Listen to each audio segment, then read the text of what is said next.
Greetings and salutations to our fine podcast audience. Hello. How's everybody everyone. doing? Everybody, hello. We have a smorgasbord before us. Smorgasbord. That's a word. That's a word you hadn't used in a long time, isn't it, Nathan? I don't know that I'd ever have had an occasion to use that word. Now you have. Somebody should tell us in the comments what's the difference between a smorgasbord and a buffet. I don't care. I bet there is a difference. You don't have to put that in the. We all have Google. Email me. I'd like to know. I don't want to look it up because I won't remember in 10 minutes. No. So our friend, Nor will he when you put it in the question. Why is so and so commenting on our podcast? About Smorgasbord. yes. So our friend Michael has bestowed upon us many gifts today. Good food, good Good food, good fuel. And so those of you who listen and watch our podcast quite a bit, you know all about his Facebook page. But if you don't, go to Good Food, Good Fuel, and you'll find out all these great vegan recipes. He has brought us some. We have two soups, or a soup and a stew. What's the one you're eating there, Ed? Why would you ask me that? That is the creamy. It's creamy curry, or it's curry creamy cauliflower soup. Yes. Yeah, It sure is. it's good. Ed likes it. I've got myself I do here like it. I didn't an know what oatmeal raisin, no nuts. I got another one that's got nuts. Vegan cookie. So I'm assuming no butter, no eggs in this. Okay. I have not yet gotten to I my had a friend in cookies. high school, we called that. Vegan no nuts. I'm sorry. There you go. Are we going to have to get a delay on this podcast so we can censor you? Okay. And then finally we have, which is my current favorite of the things that I've eaten, is the stew we have. It's got almost everything you can think of in it. I think you said it was a peanut African stew. Yes. And sweet potato. Peanut and sweet potato African. I see all kinds of beans and looks like some. Looks like a lima bean. I'll just say they're both delicious. I'm eating this one more because I can taste it more. COVID has still got some of my taste buds. Jason has lost taste buds to COVID. The curry, I can tell it's a great thing, but I can't get quite all the notes in there. Well, and so I'll say, I'm eating this. I think both of these are up on his Facebook page. I have the recipes because he was helping us with a cooking class, and he gave me the recipes for the creamy cauliflower curry. I don't remember how it goes. But I'll say this, even if you're not crazy about curry, it's not so much curry that it would that it's not the number one thing you notice. It's just a very flavorful kind of soup. I'll just say both of these that if I came home and this was what I was having on a cold night, I'd be super excited. Yep. I agree. Yeah, I really like this stew. Good job, Michael. Good job. And Thank all you. good fall That vegetables. cookie I just had was good too. Awesome. I'm going to be having that while we answer our controversial questions. Controversial question. Yes, as I said last week, we've been getting lots of questions, and we have stacks of questions for weeks that we're going to have to get to. So today I picked two that'll probably take us the whole time to talk about. One in particular that I'm going to start with I put a because little too much hot sauce in the I stew. can tell you're over there hacking. I got a little. It went down the wrong pipe. Yes. So as I was saying, this first question I want us to start with, I picked out because it is timely based on what we just saw our nation go through last week, and gives us a reason to kind of talk about it. So as we finish up our food, I'll throw the question out. This was actually sent to us before the new year, and when I read the question, I thought to myself, well, that hadn't aged well. But the question asker would like us to discuss what we make of they bring out certain Christian scholars who, and they name a certain name. I don't know if we want to get into that, but certain people in the Christian world who are making statements about our president, and mainly the kinds of things that they are saying is we ought to fight for our president to support him to the very last drop of blood. And what do we make of that sentiment? So, what do we make of that sentiment, gentlemen? Well, I disagree with him on so many fronts. One,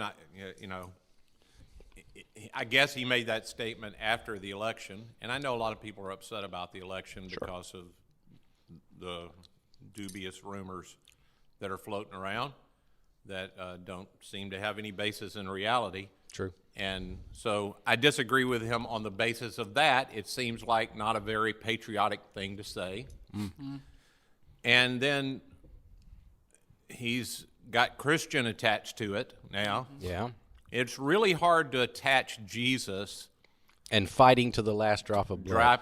fighting to the last drop of blood. Because the only time we see somebody with Jesus who starts to fight, Jesus says, Stop. no. Yeah. Well, and when Jesus was on trial for being in the eyes of the Romans and the Jews, a king bringing a kingdom, a alternative king, right? Yeah. He deliberately said that if my kingdom was of this world, my followers would fight to defend me. And this is fighting to defend Jesus. That's right. And he said, but since my kingdom's not of this world, they're not doing that. That's right. So, Yes, sir. as close to a direct command from Jesus, that's about it. I mean, he wasn't a direct command, but it's pretty darn close. And, Jesus' big deal was kind of love your enemies. Yep. Yeah. And when someone harms you, you don't retaliate. You don't retaliate, and you So- trust that God has the final word. If Yes. they need to have retaliation, God will take care of that. Yeah, that came later. The That's followers right. of Jesus then extrapolated what he said out of that and said, well, it is not ours to take vengeance, or Correct. there's really no need to defend anything because the battle's won, guys. Mm-hmm. And so you just follow me, and that rest will take care of it. So In fact, I can't remember who, and this was just recently. Mm-hmm. I don't think this was in a conversation with us, but I was reading or listening to something, and they were talking about that command, and I believe, again, it's either St. Francis, that talked about how that description of God will eventually, whatever justice needs to take place, God will take place. He said it really gives us the freedom then to love our enemies, Right. because my hope is no one ever has to face the kind of Yes. judgment of God. And my part in it is to love them in hopes that they turn to God so they don't have to face judgment. Absolutely. But if they don't, then God's going to take care of that. That's not my job. My job is to love everyone always. If it's an enemy or it's someone's done something wrong, I don't have to be the one to extract punishment. And I think where a lot of that, because I don't want to be dishonest here. I do. There's a part of me that when someone makes comments like this, I don't agree. Say that up front, but I do understand the heart that starts off that way and where that comes from. But I disagree with that because I feel that it comes along with a great amount of fear and lack of we have to control this, because if we don't, then something as if somehow and all Christians will say, I believe God's in control, but Right. and then there's always that but, and I always want to say, well, if he really is, then you certainly wouldn't have to take up arms to defend him. If you know what I mean? Yeah. So I don't see where those two ways of thinking kind of come together. It doesn't make sense to me. No, is what I'm saying. it's a whole different thing if there are people aggrieved who, on the basis of the way they understand politics and the way politics want to run, and they think they need to go attack the Capitol. Okay, it's illegal in our country, and you can do. We all have the choice to do things illegal. As my dad said to me back when I was wanting to do illegal things, you can do anything as long as you're willing to pay the price. But there's just a price attached to it. And don't complain when the price comes. You knew going into it what the price was, so if they decide to charge you that, that's what you get charged with. Mm-hmm. On the other hand, when you start attaching Jesus to it, and you say you follow Jesus, we've said on this podcast many times, I said just Sunday in message stuff, the last 2 weeks, a part of what it means to love God, heart, mind, soul, is to admit that he's superior to me. Yeah. I cannot make Jesus Lord and act like we are somehow equal. That my opinion about where the politics of the world ought to be and what Jesus says I should do, those aren't equal. Now, if I don't want to follow Jesus, I don't have to follow Jesus. Yeah. But if I follow Jesus, he gets to have the say on that. Well, and I think it's the importance of the thing we've talked about the past couple podcasts, at least, of this seeing the Bible as a story that is formed around Jesus, that is leading to Jesus and is informed by Jesus, and everything is really about Jesus, and in particular, the cross being the central event of that. Yeah. There's this part where Paul talks in Colossians, and he says that that Jesus' death on the cross, it destroyed the armor. It took off the armor of the powers of this world. And we kind of just read a lot of those things, just very kind of like, oh, it's just poetic imagery that he's getting to.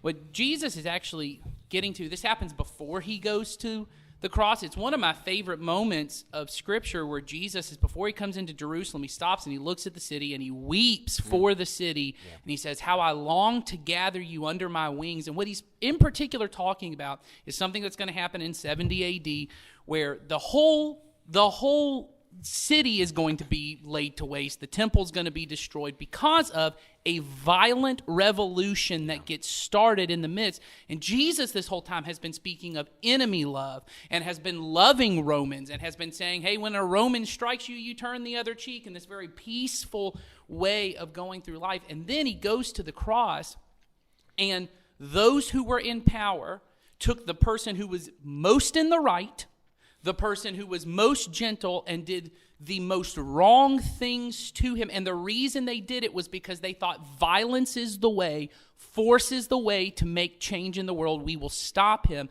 And I do believe this is what it's getting to, is the cross becomes this almost comedy of errors that shows the powers of this world think the way to get things done is through violence and through taking things. And they took Jesus' life, and then Jesus goes, hey, not only am you're not taking it from me, I'm giving it to you. You thought you were taking this? Not only am I giving it to you, I'm going to take it back up again. Yeah.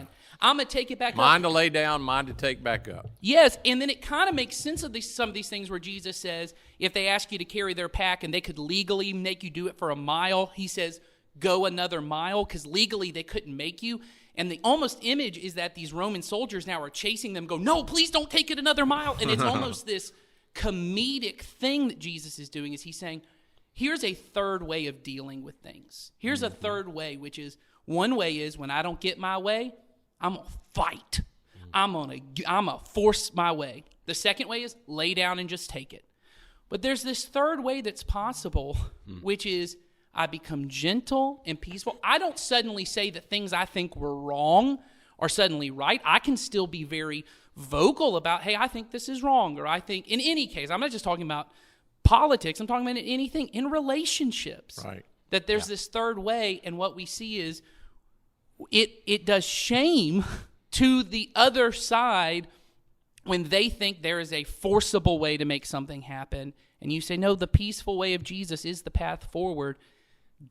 Life comes from death, victory from defeat.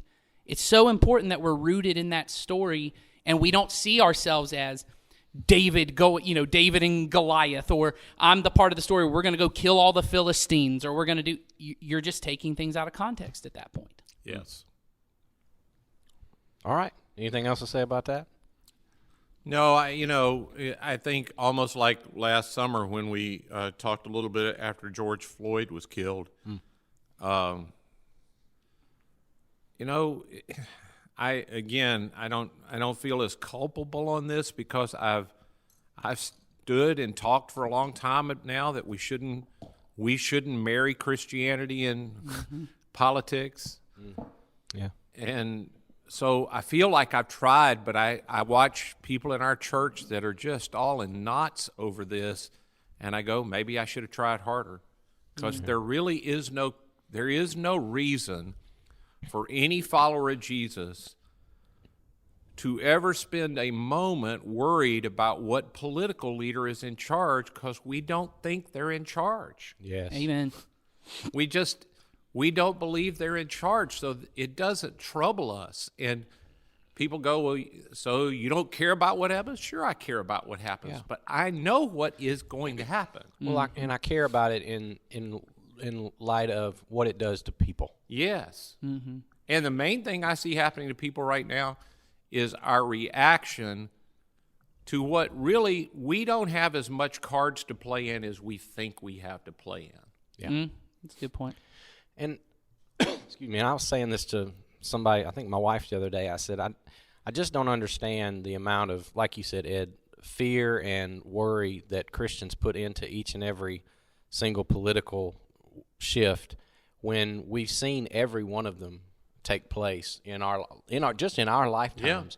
We've seen the pendulum swing from one end to the other, and each time the people on the other end of the pendulum swing were decrying the country's over and it's all going downhill, that Christianity's in trouble or the church is in trouble or your freedoms are in trouble. And every time it swings back, the other side says the same thing. And it's like, at what point are we going to decide, well, maybe we're just wrong? Yes. Maybe we are overreacting just a little bit, and maybe we need to come to some sort of sane kind of. Well, and the sad part is on all of those pendulum swings, because I am old enough to have watched. I had a guy ask me recently, so are you happy that that one party controls all the branches of government? And I took me a while to answer, and I said, I'm 61, so I had to think back over the course of my life. There are probably 3 or 4 times where this has been the case. Yep. And I can think of when it was good, and I can think when it was bad. And it didn't really matter which party was in control. It's what they decided to do. Sure. So I'd rather wait and see what's going to happen instead of wasting a lot of time on it. But when I preload on worry and anger and back and forth, and we all know what's going to happen, truth is we don't know what's going to happen. That's right. Mm-hmm. But if those of us who know our future isn't this country, it isn't this world, if we could stay where we know our faith is founded on the solid rock that the Lord our God has won. He's won. He's solid. Mm-hmm. Then when everybody else is swinging by, we could go, hey, I'm sorry you're so upset. Hey, there's a calmer way. There's a more peaceful way. There's on both pendulum swings. Yes. If we had a solid place would be really attractive to people right now. Yes. But because Christians keep jumping on the pendulum. Mm-hmm. Somebody just came to me last week when all of this stuff was going on, and they had people at my work just keep coming up to me all day long, and they're scared to death. And these were conservative Christian people, and they said all keep walking up to me all day long at work and going, aren't you worried about where this country's headed? Aren't you scared of what's about to happen? And they were, of course, coming to me and saying, what do I say to that? And I said, you're dealing, obviously, with people who have done what we talked about last fall. They have placed politics ahead of their faith. And I said, the best thing you can do, if this is truly a person of faith, is you got to help them switch that and say, come on, who you follow? That's right. Where's your hope lying? Because it sounds to me like your hope is in a government. Yeah. Or in a political party. And come on, let's come back to that. We're Jesus followers. We follow him, and there's a better way. Well, and I think and what you guys are hitting on, I think, is the absolute. It's the hardest part for me in dealing with followers of Jesus. Most things around politics, or most situations, is our what we were called to be. Jesus says, I'm going to give you power before he returns to the Father. He says, I'm going to give you power, and you'll be my witnesses.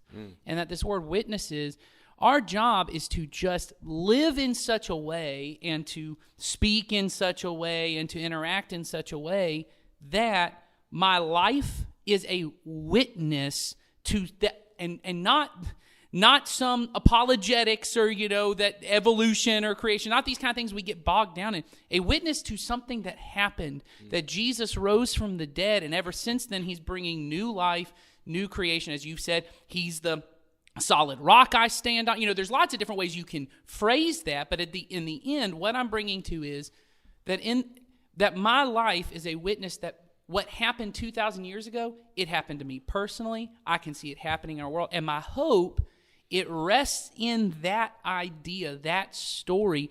And when we take it out of that, and I believe, anytime I hear someone say, because I have this a lot, the thing that you're talking about where you turn it to someone and you go, well, who do you trust? Don't you think God's... I remember this at the beginning of all this COVID stuff, and still people are very freaked out. Sure. And you would say, but, where's your trust? Remember where God is. And they go, well, I know God's in control, but anything that follows after that... Every time you say but, that means forget everything I just said. That's Right. exactly right. There has to be this place where we step in, and I know we have a question that's coming up in a couple weeks. This does not absolve anyone from having to live responsibly or to love my neighbor, but where my hope lies, where my certainty in life lies, it is rooted in the fact that Jesus is in control, and that what he did on the cross made peace between us and God and us and one another.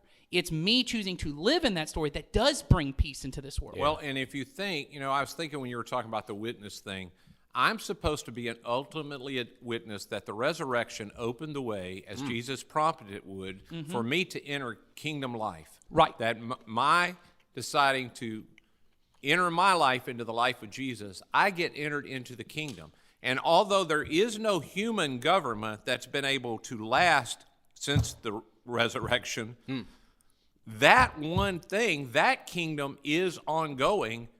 So everybody puts their hope in any government, any monarchy, any government, any form.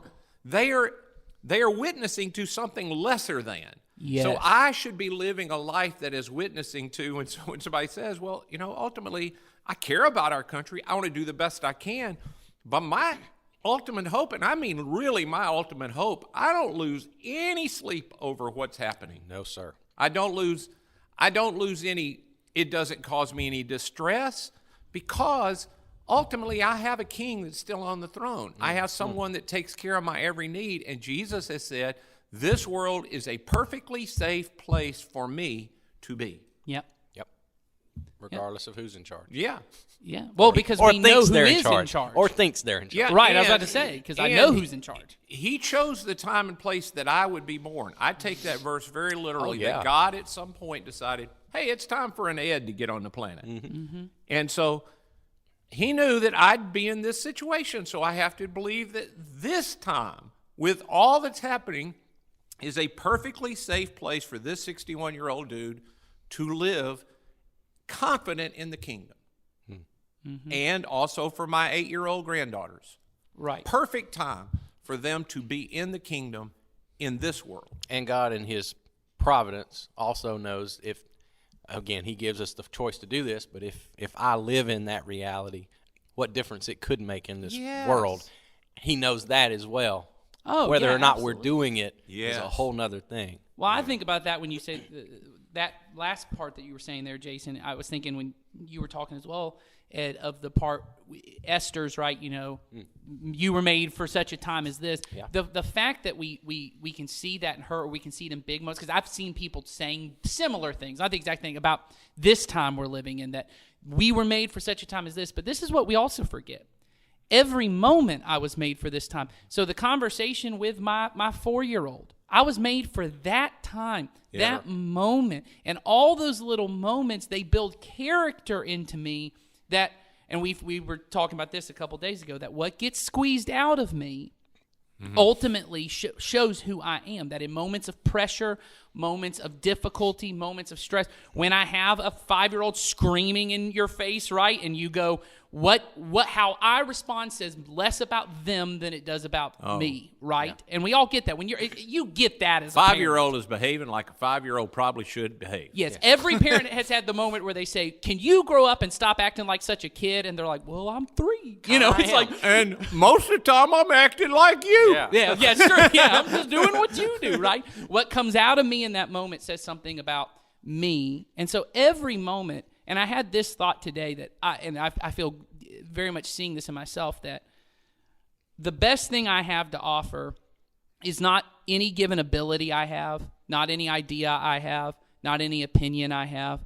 The best thing I have to offer is the image of Jesus in me. Yeah. That's what the incarnation means. Jesus came to be with us. That Jesus didn't send us an idea. He didn't just, and because a lot of people have this, he didn't just come as a baby and go, I'll go die on the cross now because that's all that I care about is just getting to this moment. Jesus came to be with us. And if you spend more of your time forming your own ideas and what do I think about this and what can I do, my abilities, how good, what do I do at work, that thing I do at work, that defines me and that's who I am. And you spend less time going, how am I revealing the image of Jesus to others in moments like this? man, we're missing it. Now, I'm guilty of that. I'm aware. We all are. We all Yeah. We all are. Yeah. All right. I want to get to the next question before we wrap things up today. This was asked of us back in December, and so I've been holding on to this one. This person wants to know our thoughts on things that are sort of fall under the category of New Age type stuff, and they give a list of things like they talk about there's people using music for healing purposes, yoga, gemstones, do they have healing properties, and all that kind of stuff. And so they were kind of saying, I was always taught in the church that all those things are wrong, and what they want an opinion on that. So let's give our opinion on that. I don't know enough about most of the. I know a little bit about yoga, but I don't know enough to give. But my brush reaction, especially to something like yoga, is it's your intent behind it. Yoga as an exercise. I know many people have found it very physically helpful, and that it's a very good thing. But I know there are parts of yoga, and certainly, I guess, certain yogis, as they call the teachers, right, of this, that is rooted in, I believe, Hinduism, or is it? Yeah, I think it's Hinduism, right? And so certain of those meditation techniques might not be helpful, but there may be ways that through the way that you're positioning your body, there are certainly Christians who do prayer postures that you may be able to use that time to focus on Jesus and to recite prayers or something of that. So that's my first person. I don't know enough about music, and I know I'm giggling. I don't mean to make that sound belittle it. I don't know enough about music for healing or crystals to say one way or the other. But that's my first brush reaction. Yeah. Yeah, and I have similar reaction to the person who wrote the question. I certainly was taught for a long, long time that all of that was evil. I have done yoga, still do several yoga poses for health and balance and those kind of things. And I could see where some of the mantras that you're asked to say, if you go all the way, I know those have religious overtones. Sure. I wouldn't be comfortable saying them only because I know now what it is. I That's don't right. think nobody accidentally makes you say something and you deny Jesus. That's not the way That's God right. is. God is not that kind of God. Yes. That he's waiting. Oh, there's a magic word. Can't take it back now. He's not that kind of God. But I think if you know, you probably shouldn't do it. It's just, it's like, and you may not understand the reference in the Bible, meat sacrifice to idol. If it violates your conscience, you shouldn't do it. I also don't know enough about what somebody means by crystals and healing for music and all those kind of things. I don't know. I don't know. I think what you said, Nathan, has a lot to speak to that. It's about your intention. Is it true that listening to certain types of music is better for you mentally? Oh, yeah. I for think that's calming true. purposes? Absolutely, just because of the nature of that thing. And again, that right there is very benign. Yeah, there's scientific evidence that certain kinds of music, those of us that are musicians know you can play certain chords and it makes the body feel certain ways. Oh, yeah. Well, And and that's just a part of it. like I know with dementia patients and stuff, there's a lot of playing certain music actually, and they can see Yeah, it this triggers things in the brain. and helps to rewire certain parts It of the does. brain. So that would be my thing, knowing very little about it, that with crystals and things like that for healing, I believe God wants us to trust scientific evidence. And so, but he wants us to love him with our minds. So I would just follow the science on those Yes. things, that if there is scientific evidence to prove that these things help, and you're not tapping into some other, spiritual belief by doing it, then maybe it's fine. But I certainly have never heard of any scientific evidence that says that crystals are That's right. No. But I don't know enough about it to say. That would be my encouragement to anyone. If I was talking to you face to face, I would say, what's your reason for wanting to do it? And do you know of any scientific reason Yes. to say this would help you? And I would say to the person who asked this question, just because we may have just done a terrible job of answering your question, if you're talking about if there's demonic powers behind stuff, and that's more the kind of stuff, why don't you re-ask the question and let us talk about maybe more specifically. Maybe that's not what you mean. I don't mean any of that. I don't know what you were asking per se. Yeah, right. Yeah.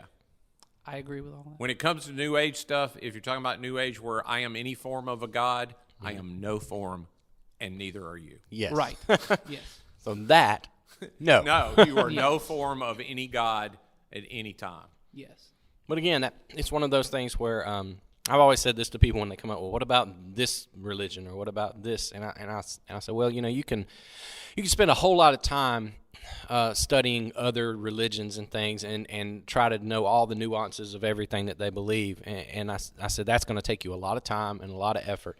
The best way for you to become the type of person that can recognize error when you see it is become so familiar with the truth that it becomes so obvious to you that when you see it, you go, I know that's not right. I know that doesn't smell good, or whatever. That's right. Because I know the truth. That's right. Jesus, the way, the truth, and the life, and I know the way of Jesus, and that right there doesn't jive with it. And so then you become such a person of truth that you just smell error as soon as it comes up. Well, and that's what I was going to say, and I love the way you said when you say the truth, that the truth is ultimately Jesus. Absolutely. The truth is Jesus. And this is where I think, this is a little divergent from the question, but I think it ties in, which is, we've talked about this a lot, the disunity that exists within Christian churches, with churches together over smaller T truths that don't come back to whether, because this is what I was going to say, is anything that diverges from Jesus being the risen Son of God, right, who opened the kingdom of God, and all the things that are central to our faith, which is Jesus dying for us to make us new. And even within that, there are Christians who want to diverge on the reasons behind all those things. What was actually happening when he died and all of that. That if we can get to a place with other believers, because there have been believers who have experienced disunity over less divergent things than Crystal's healing, because we are fighting for the truth that doesn't have anything to necessarily do with Jesus. And so in our life, that's the importance of seeing the Bible as a story. If I remember, every person who is with me on believing Jesus is the Son of God and he did this work on our behalf, well, they're a witness with me and they're just coming alongside me. They're family. And I want to say, about Jesus being the Son of God, because I had somebody ask me about this, and I just had to say, we believe the Bible is a unified story that leads to Jesus, and Jesus is the unique Son of God. Yes. Unique is an important word. Sure. He is not, there aren't many other sons of God that are equal to him, like him, and he is unique. And I had to have a conversation about that we, and it's a good point. It is. It is. Glad you brought that up. People that teach that there are other beings like him. Right. All right. So, teaser for next week. Okay. Ooh. Next week, we're going to tackle a question about hell. Oh. And someone wants to know, is Community Christian an evangelical church? We're going to answer that next week. So I'm about to finish up my cookie here, which, by the way, Delicious. that chocolate chip cookie is, It was really good. if you had not told me that it was just any old chocolate, not vegan, I would have never known that. I think the oatmeal raisin, I'm just going to put it, And but the I'm oatmeal was an good, oatmeal raisin guy always over you? chocolate chips. So. Your whole I'm a life chocolate you've chip. been that way. I'm a chocolate chip guy. That's a dang good chocolate chip cookie. I think raisins are terrible. For the most Well, I'll part. say this. If I have to have them, I want them in a cookie. Hide 'em. That'll cover them Hide up. them in a cookie. I don't disagree on the raisins aren't my favorite. Oatmeal in general. I'm an oatmeal I dude. do love oatmeal. So Yeah. because the sorry. chocolate chip cookies I make are oatmeal. Let's chocolate don't chip. make this podcast too long. Talk about the kind of food I like, because I like lots of food. There you go. And I'll take up several cat Yeah, podcasts. well. But we're going to answer those questions and maybe one more next week. Oh. So y'all tune in next week. We'll get to those. Keep sending them. There's a link in the description where you can send us questions.